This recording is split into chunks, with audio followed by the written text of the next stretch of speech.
오늘 설교가 아주 굉장히 중요합니다. 왜 중요하냐면 당시는 아덴, 지금은 그리스의 아테네인데 이 아덴에서의 선교는 또 아테네에서의 바울의 전도는 그 당시에 최고의 학문과 철학을 가지고 있던 그 그리스도인들과의 영적 전투구 싸움이었습니다. 근데 이 모습이 지금 현대 사회랑 거의 엇비슷해요. 그 당시에는 그 로마 시민권이 있으면 굉장한 명예입니다. 최고의 국가, 권력 있는 국가, 힘 있는 국가, 어디 가든지 보호받는 그런 로마 시민권. 동시에 아테네 시민권이 있으면 최고의 지성인, 최고의 문화도시, 최고의 철학의 사람들. 그래서 당시에 로마 시민이나 아테네 시민은 굉장한 명예가 있었습니다. 근데 그곳을 이제 바울이 방문해서 선교를 하는 장면인데, 우선 이때가 바울과 바나바가 함께 했던 1차 선교 여행이 아니고, 바울과 바나바가 심히 다투고 헤어진 후에 바울과 실라, 나중에 디모데가 함께하는 바울의 2차 선교 여행입니다. 이게 사도행전 15장 36절부터 18장 22절까지의 내용이지요. AD 49년에서 52년 사이에 그 선교의 내용인데, 특별히 그 데살로니가 지역에서는 이방인들이, 헬라인이 복음을 잘 받아들였지만 유대인들이 너무 방해를 하고 어려움을 줘서 가까이에 있는 베리아를 피난을 했습니다. 베리아에 가서 복음을 전할 때 베리아 사람들은 신사적이고 너그러운 사람들이야 복음을 참 잘 받아들이고, 굉장한 부흥이 일어났을 때 그 70km가 넘는 그 베리아까지 데살로니가 유대인이 쫓아와서 심한 방해와 박해를 가해서 급하게 기독교인들이, 예수를 영접한 사람들이 바울을 지금 320km 떨어져 있는 그리스의 수도 아덴으로 보내면서 경항 중이라 디모데와 실라는 미처 함께 피난을 못하고 베리아에 머물러 있다가 바울 홀로 거대한 문화의 도시, 철학의 도시, 종교의 도시 아데네에서 영적 전투를 벌이고 영적인 선교를 하다가 이제 고린도에서 실라와 디모데를 만나는 그런 장면입니다. 그러니까 한 사람, 사도 바울이 그 엄청난 거대한 도시, 철학과 학문과 문화의 도시, 최고 수준의 도시 아덴에서 선교하고 전도하는 장면인데요. 이 아테네는 BC 5세기니까 당시 바울이 선교하던 때보다 500년 전, 한 450년 전, 예수의 복음이 증거되던 때부터 거의 500년 전부터 엄청난 철학과 학문과 문화의 도시였고 유명한 도시였죠. 그래서 아덴 사람들 중에서 소크라테스, 아리스토텔레스, 플라톤, 또 본문에 나오는 에피쿠로스, 게네시스 이런 사람들이 있지요.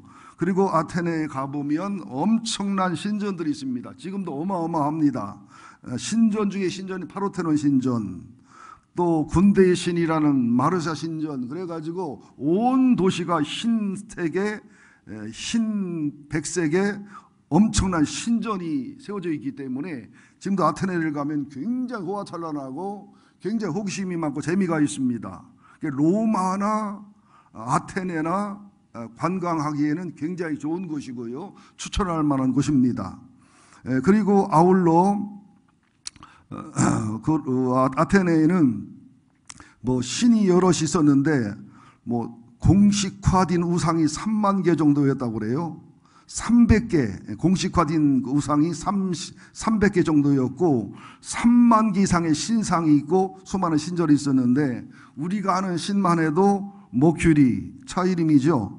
바카스, 음료수 이름이죠. 비너스, 아름다움의 상징이죠. 주피터, 신중의 신, 다이애나, 이런 엄청난 신들이 있지요. 근데 로마의 신들은 그리스의 신을 이렇게 어떻게 하면 좋을까? 벤치마킹 했다고 하나요? 그리스 신전을 본따서 그걸 기초로 해서 새로운 로마 신화를 만들었기 때문에 로마의 모든 신화나 모든 신들은 헬라의 문화와 헬라의 신들을 모방했다고 보시면 돼요.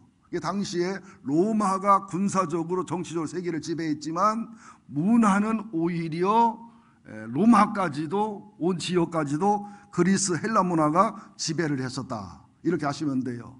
당시에는 로마의 사상은 거의 헬라 사상하고 동일했습니다.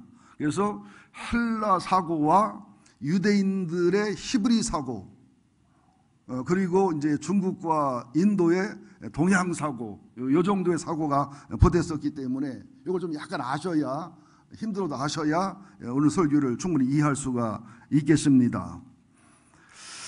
그래서 우선 16절, 18절을 살펴보면 바울과 아덴에서의 바울의 전도의 장면인데요. 바울은 그 당시에 12개 이상의 박사학위, 많게는 20개 이상의 박사학위 소지자다 그랬습니다. 바울이 아덴에서 철학적으로, 종교적으로, 학문적으로 조금도 뒤떨어지지 않았고요. 헬라 문화와 헬라 문학을 다 이해하면서 완벽하고 논리적이고 이성적이고 복음적이고 더 이상 완벽할 수 없는 설교를 했지만 신앙인의 열매는 소수였다는 거죠. 그러니까 논리적이고 이성적이고 철학적이고 과학적이고 복음적이지만 성령의 역사나 성령의 권능이나 성령의 지혜와 계시형이 아니면 사람은 설득한다고 해서, 이해시킨다고 해서, 설득한다고 해서 믿어지는 게 아니다. 바울도 아테네 전도 이후에는 내가 사람의 지혜로운 말이나 학문의 멋진 말로 전도하지 않고 무식하다고 할 만큼 십자가와 복음과 순수한 복음만을 전하겠다. 그것도 성령의 능력과 성령님을 의지의 복음을 전하겠다. 그런 말씀을 하기도 하죠. 그런데 오늘 본문에는 세 군데의 키포인트가 있습니다. 그 중에 17장 16절하고 16장 18절하고 16장 23절 세 군데가 키포인트인데요. 우선 16절을 보겠습니다. 사도행전 17장 16절이 왜 키포인트인가? 함께 봅니다. 시작. 바울이 아덴에서 그들을 기다리다가 그 성에 우상이 가득한 것을 보고 마음에 격분하여, 아테네에서 이제 신라와 디모데를 기다리는데 오지 못할 상황 속에 못 오고 있습니다. 그러니까 홀로 아테네 시내를 나간 거예요. 가보니까 파르테논 신전에, 마르사 신전에 수많은 우상에 수많은 또 신들의 모습에 호화찬란하지요. 지금은 폐허가 되어 있지만 당시만 해도 실제 이게 성성한 건물들이었으니까 엄청났을 거예요.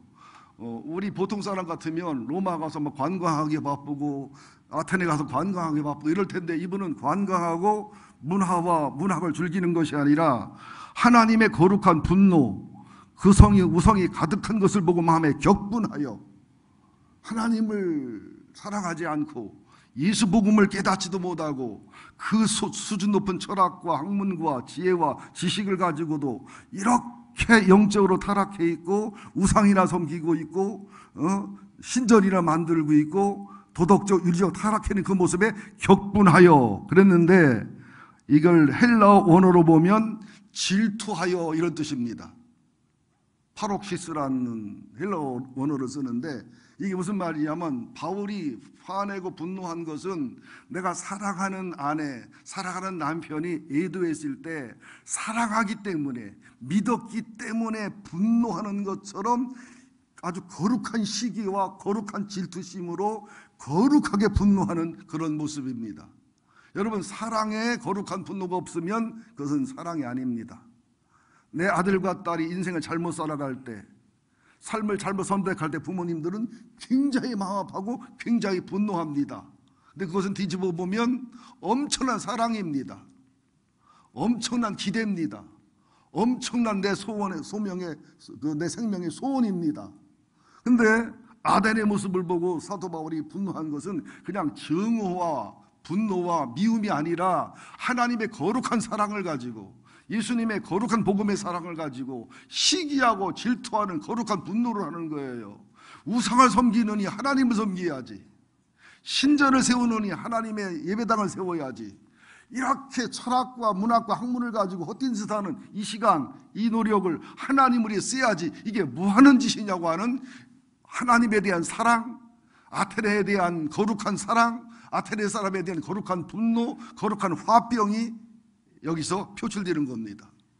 우리는 우리 속에 이런 거룩한 분노가 있나를 묻고 싶어요. 교회가 타락해서 잘못된 길을 걸어가면 거룩한 분노를 할 수 있어야 돼요. 이단과 이설들을 보면서, 이단과 이설에 넘어가는 사람을 보면서 거룩한 분노와 거룩한 시기심을 가져야 돼요. 또 성도들이 조금만 부유해지고 생활 형편이 나아지고 삶이 좀 펴지면 주일 성수도 안 오고 11지도 안 하고 신앙의 기본과 기초를 안 할 때 거룩한 분노를 해야 돼요. 거룩한 시기심과 질투심을 가져야 돼요. 저 시간에 주님을 사랑해야지. 저 시간에 하나님을 바르게 섬기고 교회 생활을 바르게 하고 믿음의 삶을 살아서 가정이 선순환되는 축복이 와야 되고 하늘의 상급과 영광을 쌓아야지. 어떻게 저렇게 시간을 낭비하고 물질을 낭비하고 인생을 낭비하고 저렇게 살아갈까 하는 거룩한 분노, 거룩한 시기심, 거룩한 질투심이 있어야 정상이란 말이죠. 내 남편이 애도를 하는데도 불구하고 나는 아무렇지도 않다고 그냥 다달이 생활비만 보내주면 나는 괜찮다고, 오히려 그 여자가 고맙다고. 그러면 사랑한 거요, 미워한 거요? 예, 사랑의 반대는 미움입니다.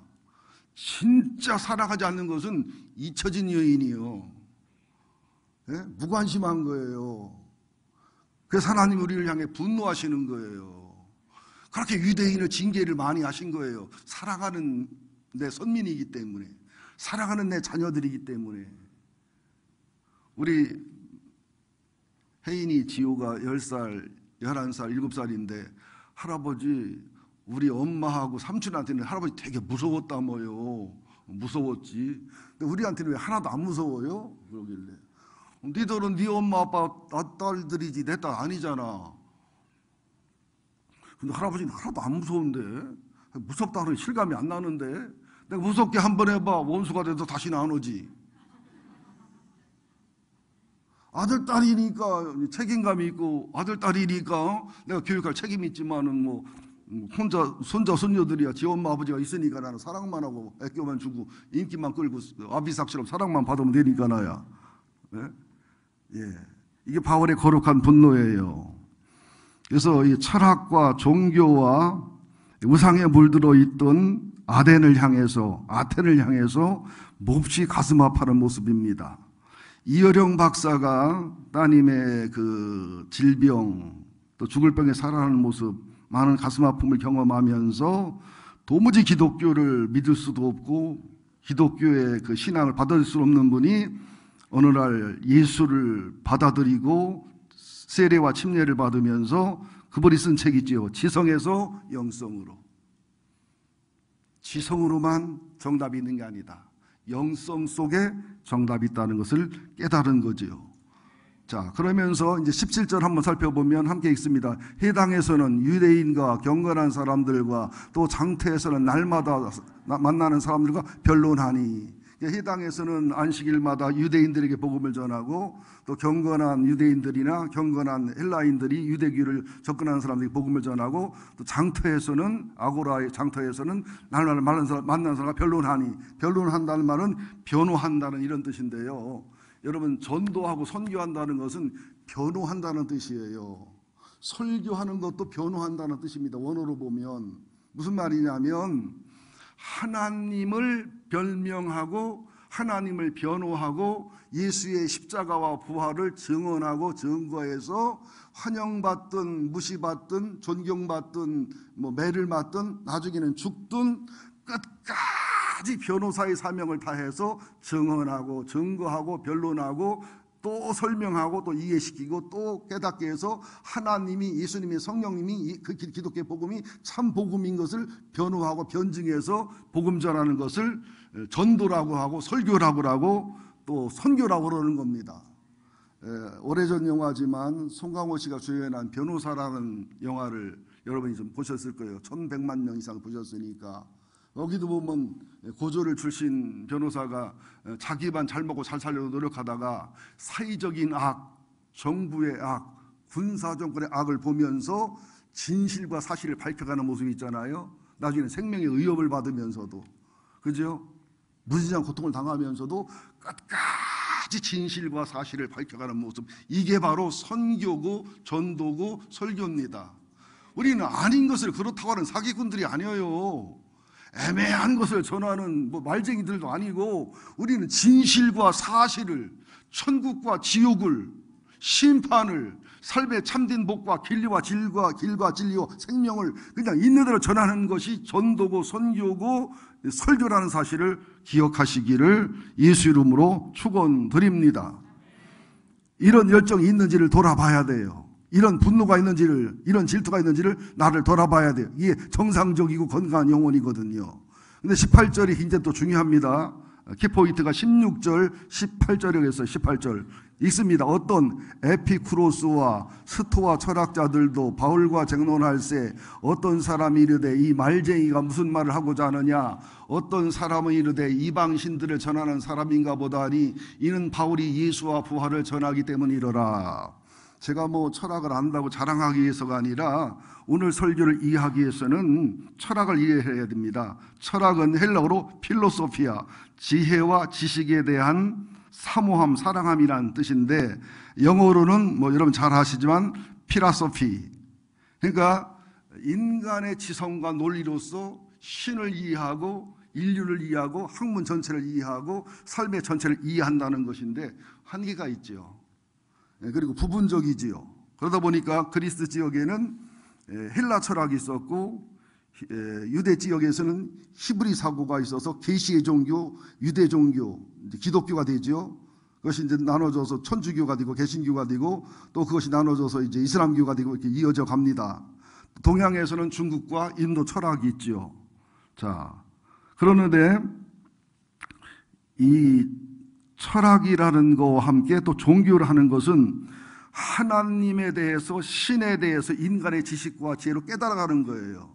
불교도 이제 깨우쳐 깨달아가는 거고, 유교는 학문적인 깨우침으로 최고의 수준으로 올라가는 거고, 모든 종교 그런 겁니다. 근데 기독교만큼은 사람이 깨닫고 사람의 연구한 거로 끝난 것이 아니라 하나님의 계시와 하나님의 신의 계시로서 계시는 펼쳐 열어준다.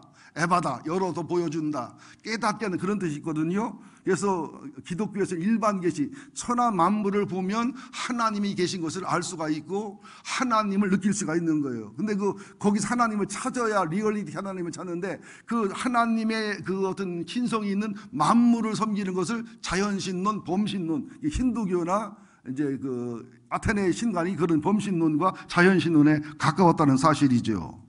그래서 종교를 릴리전이요, 영어로 릴리전, 라틴어로는 레리가레 또는 레레게레 이렇게 표현하는데, 종교는 그 사람의 이성과 논리로 신적 세계를 찾아가 신의 진리와 신의 지식을 추구해 가는 것.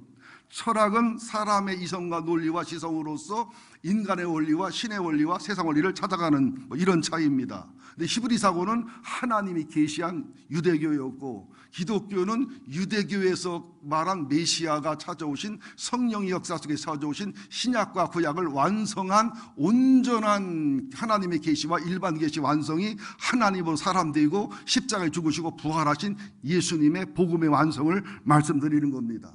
사도 바울은 박사학위가 20개 이상 아니면 12개 정도를 가지고 있는 헬라 사람도 감당하지 못하는, 헬라의 철학가들 감당하지 못하는 그런 위대한 지식의 사람이었지만 예수를 만나거나 고백하잖아요. 예수를 아는 지식이 가장 고상하다. 그러니까 예수를 모르면 아무리 고상해도 저상한 사람이고, 예수를 알고 예수를 사랑하는 사람은 아무리 학문이 떨어지고 지식이 떨어져도 그건 고상한 사람인 거예요. 그러니까 기독교의 영성과 말씀 위에 세워진 지성과 논리와 재산과 권세는 아름다운 하나님의 도구가 되고 사명이 되지만, 기독교의 영성과 기독교의 말씀과 일반 계시와 특별 계시를 통해 주시는 하나님의 말씀을 깨닫지 못하고 쌓아올린 영성, 지성, 뭐 감성, 인격, 부유함은 굉장히 하나님 자신이 독이 되고 자기 자신에도 독약이 된다는 사실을 아셔야 됩니다. 그러니까 우리는 복 받기 전에, 세상에서 성공과 승리를 거두기 전에 먼저 기독교 신앙으로, 기독교 가치관으로, 복음의 철학으로, 기독교 철학으로 무장되고 기초와 기본이 쌓아지는 하나님의 축복의 그릇이 되어야 될 줄로 믿습니다. 당시에 아테네에서는 3개 학파가 있었어요. 성경에는 2개만 나오는데 에피쿠로스 학파, 쉽게 말하면 쾌락 중심의 학파예요. 인생은 공허와 허전함이 많다. 그래서 아타락시아라고 하는 쾌락의 극치를 목적으로 해서 뭐 고통이니 뭐 공포니 죽음이니 염려니 세상의 그 어떤 그 근심이니 이것을 넘을 수 있는 아타락시아를 쾌락 속에 찾아가야 된다고 부르짖었고요. 또 스토학파는 사이프러스 사람이 제논에 의해 창시되었는데, 이 사람은 이성과 지성의 중요성을 강조하면서 영혼은 선하고 육체는 악하다. 그래서 무조건 엄격한 금욕주의와 자연과 조화된 삶을 강조하고 만인 형제주의를 강조하면서 하나님을 세계 정신 중에 하나로 생각하는 범신론의 입장을 취하면서 자기의, 자기 지식, 지적인 교만, 논리적인 교만이 강력했던 사람들입니다. 그래서 이 스토아 철학자들 때문에 초대 기독교에 영지주의가 들어왔어요. 그래서 영혼은 깨끗하고 육은 추하고 더러운 것이다. 그러다 보니까 예수님이 하나님이 사람 됐다는 것을 받아들일 수가 없어요. 신이 육체를 입는 것은 있을 수 없는 일이다. 지금 그 당시도 영지주의 영향을 많이 받았거니와 지금도 영지주의 영향을 받아가지고 기독교는 금욕주의, 기독교는 고난주의, 기독교는 극단적인 가난하게 사는 것 자체가 하나님 앞 옳다 하는 좀 편협된 신앙관이 있습니다. 그래서 일반 기독교인들도 보면은 신앙조 남자들 보면 되게 구질구질 하잖아요. 여자들도 보면 까만 옷만 입고 수상 치는 것만 그러고 살잖아요. 그것이 옳지 않아요. 기독교는요, 염세주의도 아니고 쾌락주의도 아니고 예수 안에, 말씀 안에 하나님 앞에 바른 믿음과 신앙의 삶을 살아가면서 천국과 하늘의 영광을 바라보면서 이 세상은 거푸집이고 예수 믿고 예수 닮고 예수의 기쁨이 되는 것이 영원한 집이고를 알면서 그 안에서 부부 안에서 행복하고 즐겁고 말씀 안에서 즐겁고 기쁘고 행복하고 말씀에 어긋나지 않는 범위에서 즐거움을 찾고 이게 기독교 신앙이거든요. 근데 스토아는 그것까지도 멸시하고 무시하는 거예요. 육체 자체가 죄라는 거예요. 그렇지 않습니다. 육성이 죄지 육체 자체는 죄가 아니고 중성일 뿐이에요. 건강한 영혼이 다스리면 육체도 영이에요. 그러나 병든 영혼이 다스리면 아무리 거룩한 육체로 보여도 그건 죄악된 육체입니다. 더 쉽게 말할까요? 목사를 보고 성직자로 말하죠. 목사가 하나님의 일을 바르게 하고 하나님의 사명을 바르게 하고 믿음으로 신앙으로 주님의 살아가면 성직자이고 거룩한 일이지요. 그럼 목사가 목회 성공하려고 하고 야망을 이루려고 하고 교인들 한 사람 한 사람을 자기 성공의 도구로 야망의 도구로 이용하고 써먹으면 목사가 성직이 아니라 직업이에요. 그러나 내가 청소부를 하고 아파트 경비원을 하고 어떤 직업을 갖고 일한다 할지라도 하나님을 사랑하고 말씀 안에 거하고 주님의 영광을 사랑하고 사모하고 영성의 기초가 바르게 돼서 하면 그것도 성직입니다. 여러분, 목사만 성직이 아니에요. 목사들은 설교하고 교회에서 거룩해 보이는 것이지 하늘나라 가면 부끄러운 목사 되게 많아요. 나부터도 상당히 부끄러울 거예요. 왜? 설교한 만큼 못 살거든요. 왜냐하면 내가 사는 만큼 설교하면 설교할 날 없어. 어른은 그냥 자습하세요 해야 할 때가 많어.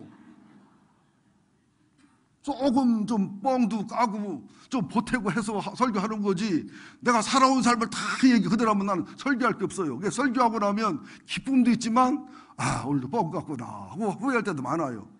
설교하고 나면 너나 잘해라, 너만 잘하면 돼 하는 후회가 들 때도 많아요. 그렇다고 비웃지 마셔. 여러분 설교 듣고 해가 안 와? 기만 컸지. 누가 그러잖아. 천당 같더니 목사들 입하고 교인들 기만 와 있더래. 난 그 말은 진짜일 것 같아. 교인들은 한강에 빠져도 안 죽는데 입은 뜬대. 비웃고 조롱하는 소리를 가볍게 여기지 마셔야 됩니다. 그러면서 키니쿠스 학파가 있어요. 영어 시니컬하다가 키니쿠스 학파에 나왔는데 디오게네스이죠. 알렉산더 대왕이 유명한 디오게네스 철학자를 찾아와서 존경하는 마음으로 필요한 거 없습니까? 도와드리겠습니다. 그랬더니 뭐라고 말해요? 다른 거 필요 없으니까 비켜주세요. 햇빛 가리지 말고. 난 피해주면서 뭘 도와준다고 그래. 이게 키니쿠스 학파예요. 세상을 조롱하고 냉소하고 무소유. 그래서 불교나 원불교 비슷한 것이지요. 그러나 불교나 원불교도 어떻게 부자들하고 무소유라고 하면서 여러분 이단들한테 속지 마세요. 이장님 씨 같은 경우도 보면요, 몇 년도에 주님 재림한다고 하면서 헌금을 엄청나게 많이 받아들였어. 아, 재림하는데 헌금을 왜 받아들여? 남한테 쓰라고 그래야지. 그죠?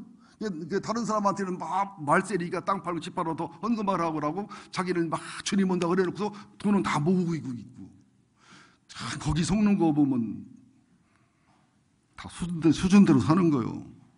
그래서 제가 불가불 에피쿠로스 학파와 스토 학파와 키니고스 학파를 얘기한 겁니다. 더 깊은 얘기가 지금 자료가 준비가 돼 있고 더 많은 얘기를 해야 되지만, 그럼 여러분이 어렵다는 느낌을 받기도 하고 힘들다는 느낌을 받을 수 있기 때문에 제가 참 아깝지만 절제를 하고 또 넘어가는 겁니다. 자, 그러면서 이제 18절 한번 더 읽어볼까요? 시작. 어떤 에피쿠로스와 스토아 철학자들도 바울과 쟁론할세 어떤 사람이 이르되 이 말쟁이가 무슨 말을 하고자 하느냐고, 어떤 사람들이 이르되 이방신을 전하는 사람인가 보다니 이는 바울이 예수와 부활을 전하기 때문이러라. 이제 바울을 향해 이 말쟁이라는 것은 에피쿠로스 학파가 한 겁니다. 말쟁이란 말이 뭐냐면 스페르 몰로고스인데, 지식의 쓰레기, 철학의 쓰레기를 여기저기 주워서 모아다가 주관도 없고 아는 것도 없으면서 아는 척을 떠들어대는 사람, 이런 뜻이 바로 말쟁이입니다. 그리고 이방신을 전하는 사람인가 보다는 크세논 다이모니온인데, 그 이전에 듣지도 보지도 못한 이상한 귀신, 잡신들을 전하는 사람이 아닌가. 그러니까 철학과 학문과 종교에 능통했다고 해도 하나님의 지혜와 계시형을 보여주지 않으면 자신들보다 철학도 능통하고 학문도 능통하고 종교도 능통하고 영성도 능통하고 하나님이 버린 하나님 함께한 하나님의 사람을 말쟁이로나 보고 이방신을 전하는 사람으로 폄하시킬 수 있어요. 우리도 영적으로 눈과 귀가 열리지 않고 우리도 영적으로 어느 수준이 되지 못하면 목회자 설교가 깊어질수록 못 알아들어요. 목회자 설교가 심오할수록 힘들게 느껴져요. 영적으로 깊어질수록 화가 나고 속만 상하고 장애가 일어날 현상이 많이 있습니다. 여러분, 저를 말쟁이로 보지 마시고 저를 이방신을 전하는 사람 보지 마시고 하나님의 사람으로만 봐주시기를 간곡히 부탁을 드리겠습니다. 그러나 저는 내가 이방신을 전하는 자는 아닌가 하고 나를 돌아봤습니다. 말쟁이는 아닌가 하고 저는 자신을 돌아봤습니다. 자, 그러면서 이제 두 번째 보니까 19절부터 21절까지는 아레오바고로 그 철학자들이 또 헬라인들이 붙잡아 가는 거예요. 붙잡아 가면서 말하는 겁니다. 네가 전하는 이 새로운 가르침이 무엇인지 우리가 알 수 있겠느냐, 호기심이 있다는 거예요. 또 20절에 내가 어떤 이상한 것을 우리 귀에 들려주니 무슨 뜻인가 알고 싶다. 알 수 있겠느냐, 알고 싶다. 21절 모든 아덴 사람과 거기 나그네 된 이구인들이 가장 새로운 것을 말하고 듣는 것 뒤에는 달리 시간을 쓰지 않음이러라. 아레오바고도 내가 설명할 자료가 많지만 아레오바고는 새로운 가르침, 새로운 지식, 새로운 철학, 새로운 학문, 새로운 종교, 그것만 듣기 위해서 만들어놓은 엄청난 건물입니다. 그러니까 헬라인들은 저를 쳐다보세요. 헬라인들은 굉장한 철학과 학문과 또 종교에 대한 수준 높은 자부심을 갖고 있었어요. 그러면서도 날마다 추구하는 게 뭐냐면 새로운 지식이 없나, 새로운 학문이 없나, 새로운 철학이 없나. 현대인하고 거의 비슷하잖아요. 우리도 누구는 에피쿠로스의 철학의 쾌락 중심의 사고를 가진 사람이 있습니다. 인생은 성공해야 돼, 인생은 잘 먹고 잘 살고 봐야 돼, 그런 철학이 있는 사람이 있어요. 우리도 다 철학자예요. 개똥 철학이라고 그렇지. 우리도 다 종교 전문가예요. 개똥 전문가라 종교 전문가라 그렇지. 그죠? 그래서 여러분들이 이제 그 말쟁이처럼 이방신을 전하는 사람처럼 그렇게 아는 척하면 나는 많이 힘들어요. 아니, 신학도 안 했으면서, 신학의 전문적 연구도 안 했으면서 그 책 몇 권 읽고 여기 이제 인터넷에서 설교 듣고 또 뭐 그냥 여기저기 하는 소리 경험한 거 몇 개 듣고서 그냥 이것저것 들어다 뭐하다 그냥 바른 소리를 하면 이 말쟁이가 왜 그러나 하고 힘들 때가 있고요. 또 막 하나님을 막 능통하고 예수를 능통한 것처럼 하면 뭐 이방신을 전하라 그 마음이 들 때가 솔직히 있습니다. 여러분 절대 의사 앞에 가서 아는 소리 하지 마세요. 의사가 제일 힘들대요. 저는 의사 앞에 가면 아주 어린 양이 돼. 어린 양이 아니라 깐단하게 양이 돼. 또 기차를 타면 조종사나 스튜어디스나 뭐 그 사무장 앞에 저는 아주 어린 양이 됩니다. 이게 겸손하고 바른 사람이에요. 제일 바보가 목사 앞에 와서 신앙 얘기하는 거, 상담학자 앞에 상담 얘기하는 거. 우리 아버님 꼭 저한테 오면 종교 얘기를 하셔. 철학 얘기를 하시고 신앙 얘기를 하시고 상담학 심령 얘기를 하시고 그것도 15시간 시간이야. 그럼 우리 아버님은 말쟁이시구나 하고서 인내하죠. 그럼 우리 집사람은 방에 안 나오고 아들은 친구네 집에서 안 오고 딸은 학교도 안 와요. 내가 평생 이런 분을 겪어봤기 때문에 알아요. 여러분 내가 바울처럼 복음을 순수하기 전에 변호사인지 혹시 내가 말쟁이는 아닌지 내가 이방신을 전하는 그런 잘못된 신앙관과 믿음을 갖고 있으면서 하나님과 교회와 목회자를 괴롭힌 거 아닌지 말씀을 들으면서 자신을 돌아봐야 될 줄 믿습니다. 이게 아레오박으로 끌고 가는 거예요. 새로운 것 알 수 있겠느냐? 새로운 것 알고자 하노라. 그러면서 끌고 들어가는 겁니다. 그러면서 이제 22절부터 보면 31절까지 거의 완벽에 가까운 바울의 설교를 볼 수 있습니다. 철학적이며 논리적이며 감동적이며 복음적이며 완벽한 설교입니다. 근데 이상하게 잘 들어보세요. 다른 지역에서 복음을 전할 때는 사단의 역사도 많았어요. 핍박도 많았어요. 성령의 강력한 능력과 기적도 많았는데 아덴에서는 핍박이 없어요. 네 마음껏 얘기하라고 그러잖아요. 또 유대인들도 모르니까 그런 거 안 찾아와서 핍박도 없어요. 그런데 전도 열매도 가장 적어요. 복음은 좀 사탄이 역사해줘야 돼요. 성령이 일하셔야 돼요. 복음을 바르게 전가하면 반드시 여러분 영혼이 드러나게 되어 있어요. 예수 믿을 사람, 안 믿을 사람, 제대로 믿을 사람, 적당히 믿을 사람, 거역할 사람, 핍박할 사람, 이 영혼의 모습이 드러나는 게 설교를 바르게 한 거고 전도와 설교를 바르게 한 거예요. 여기서는 사도 바울도 성령의 능력을 의지하기보다 자기가 뭐 철학의 전문가니까 학문의 전문가니까 뭐 내가 이런 거 뭐 있냐? 복음을 전하긴 하지만 성령을 의지하기보다 성령의 역사보다 사단의 방해보다 이성과 논리와 변론이 오가니까 이겼는데 열매는 없잖아요.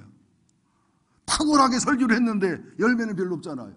고린도전서 1장, 2장, 3장 쭉 읽어보면 바울이 그러잖아요. 내가 복음을 전할 때 지혜와 지식의 말로 안 하리라.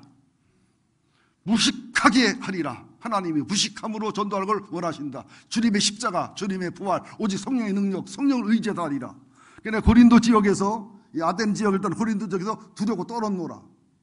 이 경험이 있으니까 그때 하나님의 성령이 고린도의 내 백성이 많다 그러시면서 1년 6개월을 머무르게 하면서 능력과 기적과 표적이 나타나면서 막 유대인이 방해도 일어나고 핍박이 일어나면서 엄청난 고린도께 부흥을 하는 역사가 일어납니다. 그러니까 신앙은 논리가 아니에요. 과학과 철학과 학문과 종교가 아니에요. 생명의 복음이에요. 성령이 역사해야 돼요. 마귀가 방해 좀 해줘야 돼요.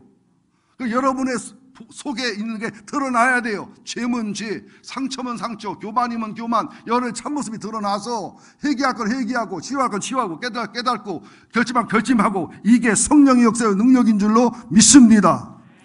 사단의 역사야, 유대인의 핍박, 에대인들의 심한 반감이나 뭐 무시나 반대도 없었거든요. 그러나 전도 열매, 선교 열매는 가장 적었고 미미했지요. 하나님의 기적, 하나님의 역사 이런 것이 별로 없었고요. 사단의 방해도 별로 없었고요. 철학적, 논리적, 지성적, 감동적, 복음적이었다고 해도 변론과 논쟁과 어떤 그 이해와 설복과 설득으로는 열매가 미약하고 미비했다는 사실을 알아야 됩니다. 자, 그러면서 바울의 설교를 우리가 듣고는 이제 은혜가 받을 부분이 많아요. 감동을 받을 부분이 굉장히 많습니다. 먼저 22절, 23절을 보겠습니다. 22절 시작. 바울이 아레오바고 가운데 서서 말하되 아덴 사람들아 너희를 보니 범사에 종교심이 많도다. 내가 두루다니며 너희가 의하는 것들을 보다가 알지 못하는 신에게로 새긴단을 보았으니 그런즉 너희가 알지 못하고 의하는 것을 내가 너희에게 알게 하리라. 원래는 사도 바울이 우상을 보고 분노가 일어나고 격분이 일어나고 질투심이 일어났는데 그대로 얘기해 보세요. 아니 문화인들이 철학인 지식인들이 막 나는 분노가 일어나 화가 나더라. 마음이 다치고 안 들을 거 아니겠어요? 이게 좋게 말해서 종교심이 많다. 그래 여러분 애나 집에 갔을 때 안 이쁜데 안 이쁘다고 할 수도 없고 이쁘다면 거짓말이고 뭐라 그래. 아 참 튼튼하게 생겼네요. 장근감이네요. 그렇게 해본 적 있어요 없어요?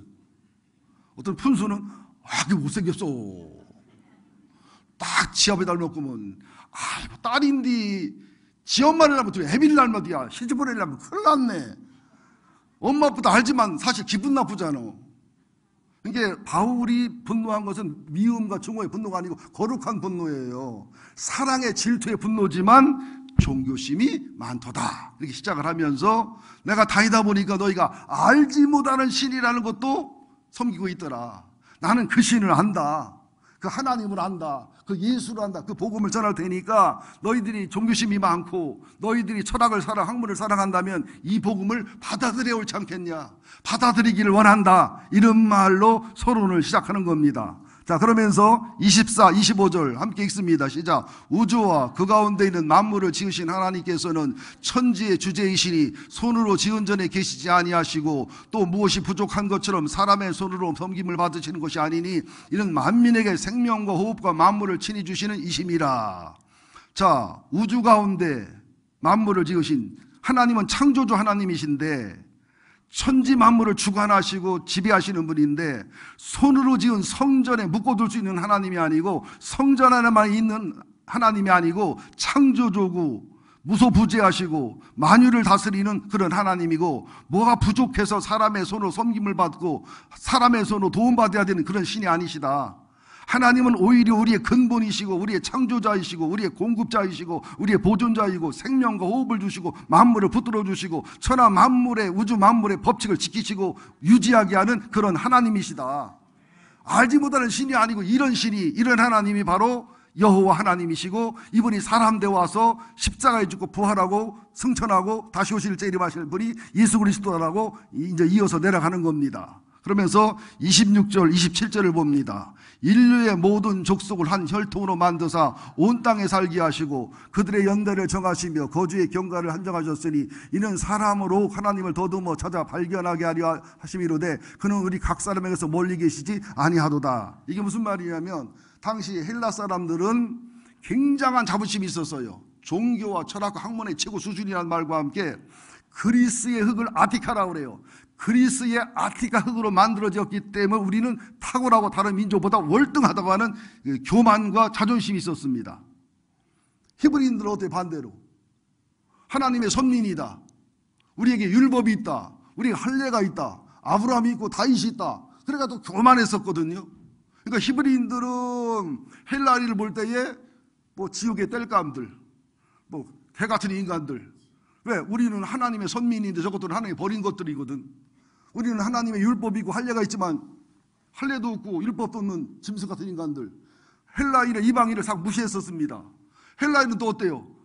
히브리인을 보면서 저 무식한 것들, 말도 안 되는 하나님이 있다고 그러고 철학도 무식하고 이성과 논리도 무식하면서 그냥 성경만 무조건 믿고 앉았고 하나님을 믿고 앉았고 무식한 인간들. 우리는 아티카라는 그리스 흙으로 만들어진 특수한 인간들, 총명한 인간들, 문화인간, 지하인간, 최고인간들.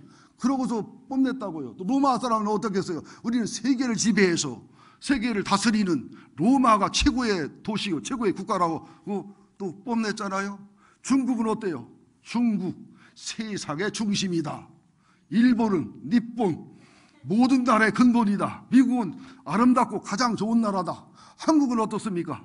또 동방해 뜨는 나라, 탁으로 얘기하면서 세상 중심이 되는 나라. 이스라엘이 주님이 초림했다면 재림을 준비할 나라 한국. 나라마다 다 잘났대요. 자기 나라가. 세계 200개국 가보세요. 다 자기 잘났다고 훌륭하다고 그러지. 그리워 안 그리워? 그렇지요? 근데 하나님이 그랬대야 그런 거요. 그러니까 히브리 사고도 중요하고 헬라 사고도 중요하지만 완벽한 신구약의 완성이요, 하나님으로 사람들이 죽으시고 부활하시고 인류를 구원하신 기독교 철학, 기독교 사고, 복음의 사고, 복음의 그 가르침이 가장 월등하고 가장 우수하다고 바울은 고백하잖아요. 예수 그리스도를 알고 나서 철학이니 학문이니 뭐 종교니 무슨 가르침이니 다 분토처럼 여겼다. 그리스도라는 지식이 가장 고상하기 때문에 그렇다.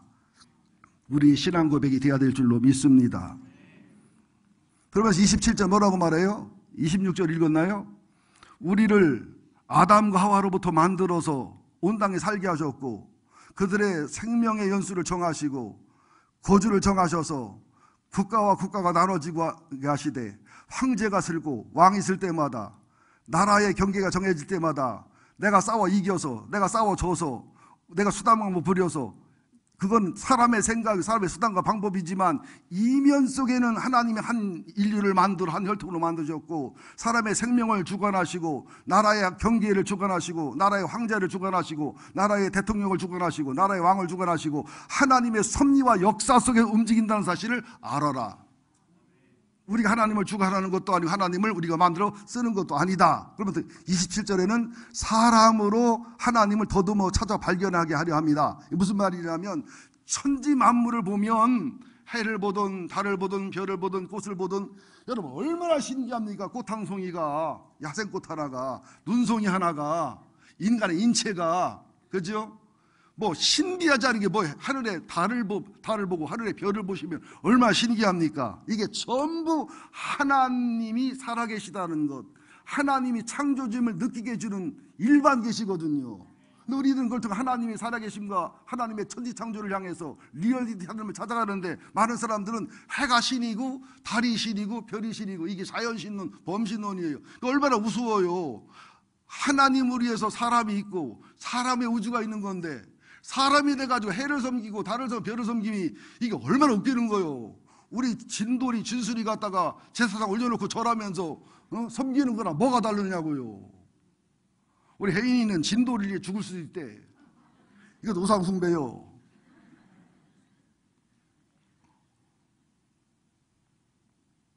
우리 각 사람의 멀리 떨어지지 계시지 않는다. 헬라인들은 철학자들이나 종교인들은 신은 있긴 있는데 멀리 떨어져 방관한다고 생각했어요. 또 그리스도 실화를 보면 신들이 개팍스러워요. 신들끼리 불륜이 많아요. 또 별의별 신이 많아요. 그러니까 신에 대해서 너무너무 오해를 하고 너무너무 잘못된 개념을 갖고 있다 보니까 뭐 전쟁신 따로 있고 뭐 병들어서 빌어야 되는 신 따로 있고 이쁘게 하는 신 따로 있고 뭐 무신선 그 신 비유 맞춰 인생 다 보내겠더라고. 또 신이 그렇게 멀리 떨어져 있고 방관하고 비유 맞춰야 되는 신이니까 얼마나 헷갈리고서 신을 섬기는 것이. 우리 하나님은 그렇지 않다. 한 분이신 인격적인 하나님이시고 우리보다 윤리와 도덕이 높으시고 하늘에 계신 하나님이고 옆에 계신 하나님이고 안에 계신 하나님이시다. 그걸 전하는 겁니다. 다시 28절 29절을 봅니다. 중요합니다. 우리가 그를 힘입어 살며 기동하며 존재하느니라. 너희 시인 중에 어떤 사람의 말과 같이 우리가 그의 소생이라 하니 이와 같이 하나님의 소생이 되었은즉 하나님을 금이나 은이나 돌에다 사람의 기술과 고안으로 새길 것이 아니니라. 새길 것들과 여길 것이 아니니라. 무슨 말이냐면 신이 멀리 떨어져 방관한 신이 아니라 우리를 아시고 우리 옆에 계시고 우리 안에 계신 신이시고 우리가 함께 살면서 우리를 힘을 주고 생명을 주고 우리를 보호하고 우리를 지켜준 신이고 이런 신이니까 이런 신을 금이나 은이나 돌이나 사람의 기술 새겨 만들면 안 된다. 신은 그런 신이 아니다. 우상으로 만들 신이 아니다. 그러면서 너희 시인 중에 어떤 사람의 말과 같이 우리가 그의 소생이라고 하니 이 말이 무슨 말이냐면 지금 사도 바울은 헬라 철학과 헬라 종교와 함께 헬라 문학에도 능통한 사람이기 때문에 BC 600년경에 활동한 클레타의 시인 에피메니데우스의 작품을 인용하는 겁니다. 지금 사행시 크레티카에 들어있는 시인데 그 시에는 제우스의 아들 미노스의 입을 빌려 다음과 같이 말하고 있습니다. 신이시여 우리가 당신 안에 살며 움직이고 존재하고 있기 때문입니다. 너희들의 유명한 시인, 존경하는 시인 에피메니데스도 그랬지 않냐. 제우스의 아들 미노스의 입을 빌려 신이시여 우리가 당신 안에 살며 움직이며 당신 때문에 존재한다고 그랬지 않냐. 그런 문학과 그런 그 문화를 가지고 있으면서도 신을 그렇게 섬기고 그렇게 이해하면 안 되지 않냐. 그러면서 또 에피메니데스 시보다 더 알려진 유명한 시의 인용이 또 하나 있는데요. BC 270년경에 활약한 헬라 시인 아라투스의 페노메나, 또 BC 300년경에 활동한 크레안데스의 제우스에 바치는 찬송에도 이런 내용이 나옵니다. 특별히 헬라인들은, 아데니인들은 제우스에서 생겨났기 때문에 아티카 흙으로 만들어졌기 때문에 우사다고 생각하고 있었는데도 불구하고 이렇게 종교를 엉터리 섬기고 우상을 만들어 섬기는 모습을 보면서 한탄하는 거예요. 너희들이 아는 잘 아는 유명한 시인들, 너희들 문학에 나온 시인들이 그랬잖아. 우리가 신의 소생, 신의 자녀라고, 신이 우리와 함께 한다고, 신이 우리에게 힘을 주고 능력을 준다고. 내가 말하는 이 하나님이, 내가 말하는 예수님이 너희들이 말하는 신하고 뭐가 다르냐. 니들 문학에서 말하는 하나님하고 뭐가 다르냐. 니들이 알고 있는 깨닫은 그 하나님하고 뭐가 다르냐. 근데 왜 이렇게 엉터리 종교를 가지고, 엉터리 철학을 가지고, 엉터리 학문을 가지고 이렇게 하나님 멀리하고 이렇게 우상숭배를 하고 있냐. 그러면서 이때로부터 450년 전에 소크라테스가 독배를 받고 죽었거든요. 그때도 소크라테스가 굉장히 월등한 철학자고 월등한 선견자이기 때문에 그 아테네의 우상숭배와 잘못된 종교와 철학을 지적하면서 그래도 하나님 앞에 가깝게, 그래도 바른 신관을 전했을 때 이단을 전한다 죽였던 거예요. 소크라테스는 죽을 일이 없거든요. 근데 소크라테스의 제자 아리스토텔레스, 플라톤. 그래서 기독교의 이게 신학은 실제로 히브리 사고입니다. 또 기독교 사고지만 이것을 플라톤의 철학을 빌려서 부득불 히브리 사고와 기독교 사고를 플라톤의 철학을 빌려서 정리정돈에게 신학이고 신앙인 거예요. 우리나라는 뭐 헬라 철학의 이제 그 교육을 받아왔기 때문에 히브리 사고를 얘기하면 잘 안 들려요. 이해가 안 돼요. 또 헬라 철학에 쩔어 있기 때문에 기독교 사고를 전하면 무식해 보여요. 그래서 대학 교수, 장로님, 안수사님들이 굉장히 고생을 많이 하십니다. 교수 사이에서 예수님 얘기하고 복음 얘기하고 부활 얘기하면 완전히 그냥 왕따 당하고 바보 취급당한답니다. 그래서 정말로 기독교인의 정체성을 지키려면 학문에 자살을 해야 된대요. 아니면 기독교에 자살해야 되든지. 얼마나 힘들고 어려운지 모르는데요. 애들도 기독교 얘기하면 안 듣는 거 막 조롱한답니다. 예수 얘기하면 비웃고 조롱한답니다. 시대가 이렇게 된 거예요. 그러니까 헬라의 아덴과 아테네나 지금 시대나 거의 엇비슷하다는 사실을 아셔야 됩니다. 정말 기독교 성경과 기초와 영성 위에 지성과 논리가 쌓인 것은 아름답고 귀한 것이지요. C.S. 루이스가 유명한 목회자고 신학자 아닙니까? 엄청난 지성인이잖아요. 세상 누구도 부인 못하는 C.S. 루이스의 지성, 논리, 영성. 그분이 쓴 순전한 기독교. 적지도 않아요. 하긴 안 읽을 거 뻔하니 가게 그러겠지만은 C.S. 루이스의 순전한 기독교 한 권만 읽어도요 지성과 논리적인 신앙이 될 수 있거든요. 그분이 30대까지 기독교인이 아니었습니다. 그러다 어느 날 출애굽기 3장 14절을 보면서 충격을 받았어요. 모세가 묻잖아요. 애굽으로 가면 네 신이 누구냐고 물을 텐데 어떻게 말하죠? 프로스펙스라고 하나요? 아니면 또 뭐 유명한 뭐 있어? 리복이라고 해야 되나요? 그때 하나님 말했습니다. 나는 스스로 있는 자다. I am who I am. 아니면 I am that I am. 그 말에 엄청 충격을 받은 것입니다. 스스로 있는 하나님이 정답이거든요. 세상은 나 만들어진 신, 꾸민 신, 이해한 신이지만 스스로 계신 하나님, 이걸 깨달은 거고요. 김영길 총장이라고 한동대 총장이었잖아요. 그분도 일리노이 주립대학에서 박사과정을 할 때 너무너무 교회가 좋고 목사님과 교인들이 좋은데 안 믿어지는 거야. 왜냐하면 여러분 공학이나 화학을 하면요 최고의 수준에 가야 기독교의 진리와 하나님이 나오지 어중간하게 가면 안 나옵니다. 하나님이 애매하거든요.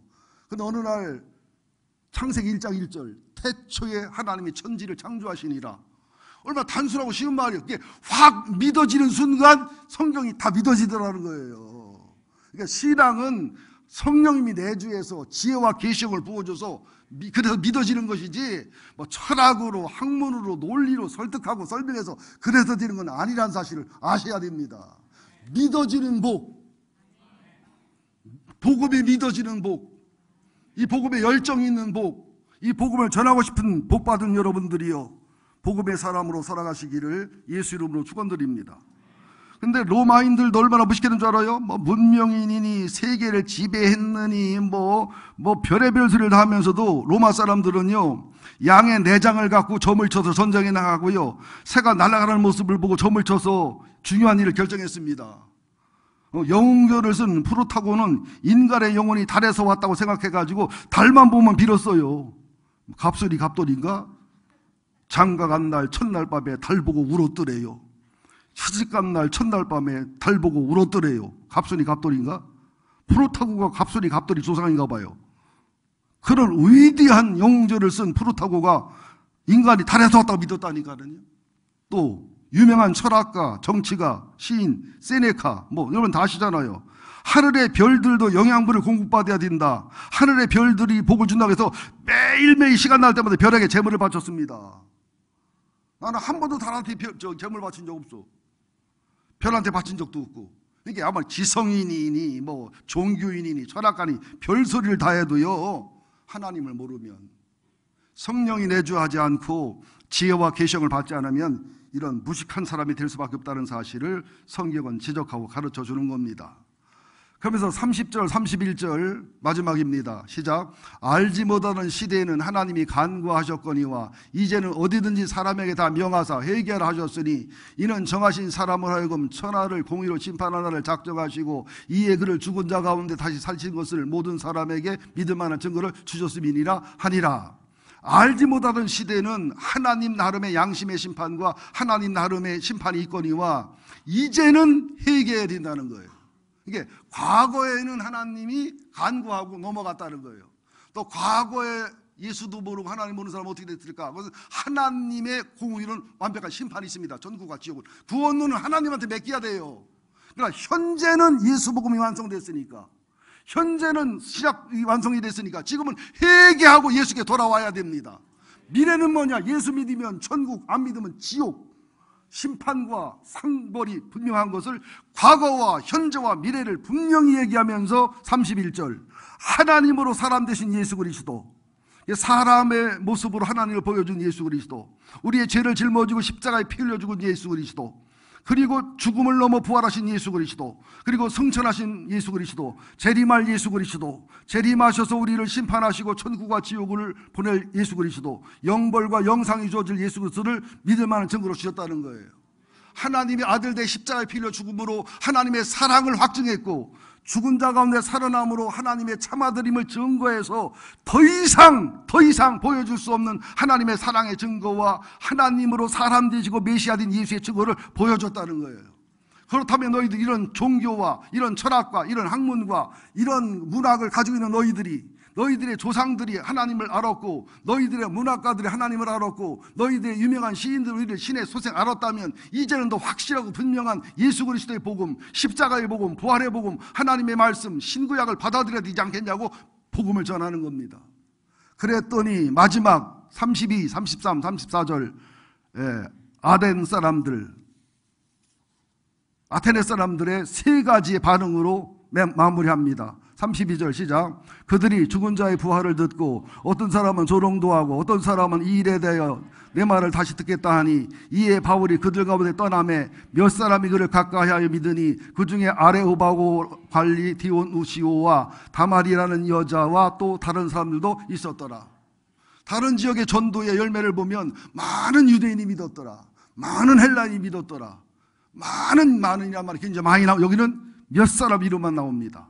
그래서 첫째는 주님의 십자가, 주님의 부활을 조롱하는 무리들, 거역하는 무리들, 또 다시 듣겠다는 무리는 천천히 믿겠다는 사람들, 또 들어보고 확인하겠다는 사람들. 그러나 34절에는 몇 사람, 그 중에 아레오바고의 관리인 디오누시오, 다마리아는 여자, 또 어떤 익명의 다른 사람을 믿었는데 나중에 아덴에 교회가 세워지고 기독교가 세워졌을 때 디오누시오가 초대 감독이 됩니다.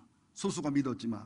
그리고 지금 어떤 결과가 있냐면 그리스에 가면 기독교인데 그리스 정교가 있어요. 그리스 정교. 기독교입니다. 그리스 정교가 국민의 98%입니다. 물론 가짜도 있겠지요.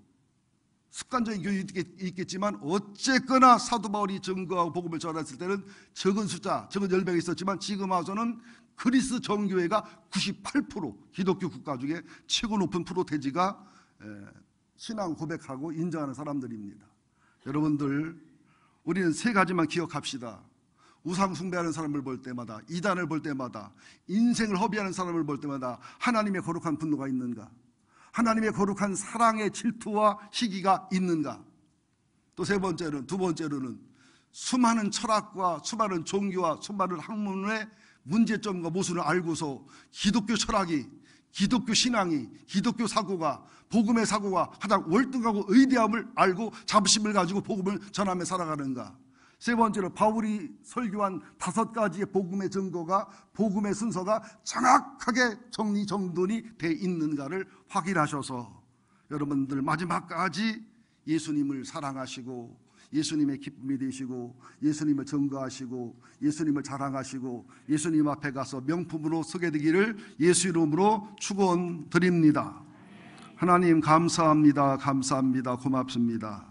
수많은 자료를 준비하고 일주일 내내 연구하고 준비했지만 시간도 부족하거니와 또 다 전할 수 없는 부담감도 있고 다 전해도 들을 수 없는 어려움도 있어서 안타깝게 3분의 1, 4분의 1만 전했습니다. 그러나 성령님이 일하심을 믿습니다. 탁월한 말 속에서가 아니라 철학과 논리와 탁월한 설교 솜씨가 아니라 그 속에 예수의 피가 있고 예수의 부활이 있고 성령의 감동이 있고 지혜와 계시형이 있을 때 하나님이 일하시는 줄로 믿습니다. 지금 시대가 아덴과 아테네 시대와 거의 똑같은 시대를 우리가 살아갑니다. 얼마나 철학과 종교와 세상 학문과 세상 사고와 세상 사상으로 기독교를 공격하고 복음을 공격하고 비웃고 조롱합니까?